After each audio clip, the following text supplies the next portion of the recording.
Am I the a-hole for refusing to reconnect with my siblings and my dad? I, 22F, used to believe my family was one of the lucky ones.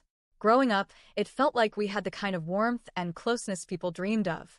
My parents were married for 30 years, and while they weren't the mushy, PDA-type couple, they always seemed solid, stable. I have three older siblings, Nico, 25M, Camila, 26F, and Pedro, 28M. I was the youngest by a few years, but they always included me. Our family holidays were filled with laughter, inside jokes, and traditions that made me feel like we'd always be there for each other, no matter what. And while I got along well with all of them, I was always closest to my mom. She just got me, like, really understood me.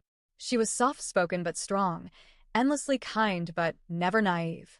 We had that special kind of mother-daughter bond that made me feel safe, heard, and deeply loved. She's honestly my favorite person in the world.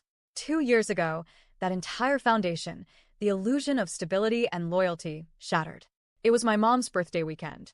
I had come back to my hometown to celebrate with her, and things were going well. One morning, I was using my dad's phone. I honestly can't even remember why. Maybe my phone was dead, or I needed to call someone quickly. But while navigating through his messages, I stumbled on something that made my stomach drop. There were texts, photos, explicit ones, conversations between my dad and some woman I had never heard of, absolutely, undeniably inappropriate and intimate. I froze. My heart was pounding. I didn't want to believe it, but there it was. Proof that my father had been cheating on my mother, the woman who had loved and stood by him for 3 decades. I waited. I let my mom enjoy her birthday without burdening her. Then, after everyone else had left, I sat her down and told her everything. It was the hardest conversation I've ever had in my life, but she deserved the truth. She had a right to know. To my surprise, she didn't collapse. She didn't scream or break down. She went quiet. Then she got up, packed a bag for my dad, and kicked him out. Within days, she filed for divorce. She was calm, decisive, and fierce in a way I'd never seen before. And I was proud of her, so proud. But not everyone felt the same. When my dad figured out it was me who told her, he blew up. He actually blamed me. Told me I'd ruined the family. That I had destroyed everything.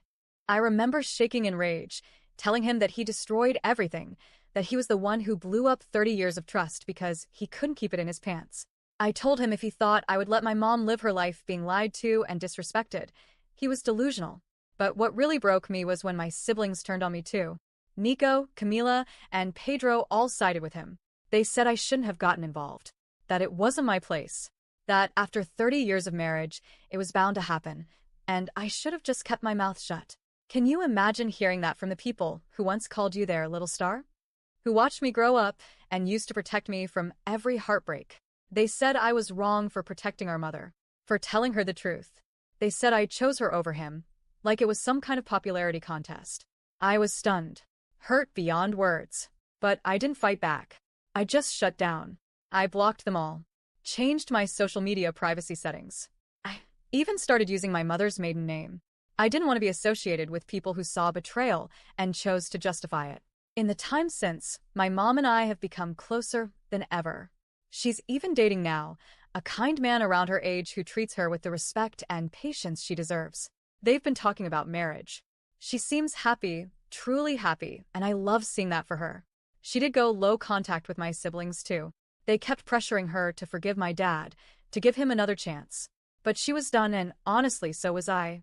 A few months ago, I graduated college. It was one of the proudest moments of my life. I didn't invite my siblings or my father.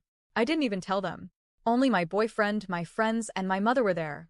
We had a small celebration, and for once, it felt peaceful. But then, of course, someone posted a photo. And just like that, my siblings decided to reach out, through our mom. I agreed to meet with them because a small part of me still hoped for resolution. They sat down, gave what felt like a rehearsed apology, and told me they were sorry for being angry. But what stung was when they said they were angry because I chose our mom over our dad. Again, they still didn't get it. I told them, this was never about choosing sides. This was about doing what was right. Dad cheated. I told the truth. That's it. But they pushed back. Said I destroyed the family. Said I could have handled it differently. I told them they were cowards. That they destroyed the family, not me. That he betrayed our mom, and they betrayed me by siding with him and trying to guilt her into forgiveness. I told them I would consider reconnecting only when they gave a sincere apology to both me and my mother. Not for the cheating, that wasn't their fault, but for how they treated us afterward. For their silence. For their blame. For their gaslighting. But they weren't ready. Not even close. So, I told them until that day comes, they should continue pretending I don't exist. As for my dad, I haven't spoken to him once since the day I blocked him. He's tried reaching out, dozens of messages, but never a real apology. Just excuses. Justifications. And always some variation of, "You don't understand. You ruined the family." But I do understand. I understand all of it. What I don't understand is how a grown man can cheat, lie, deflect blame, verbally abuse his daughter, and still think he deserves forgiveness, without any accountability. I believe in second chances. I really do. I believe people can change. But only if they want to. Only if they take responsibility. And my father, the man I once trusted with my whole heart, hasn't shown 1 ounce of growth. Only pride, bitterness, and self-pity. So here I am. 2 years later.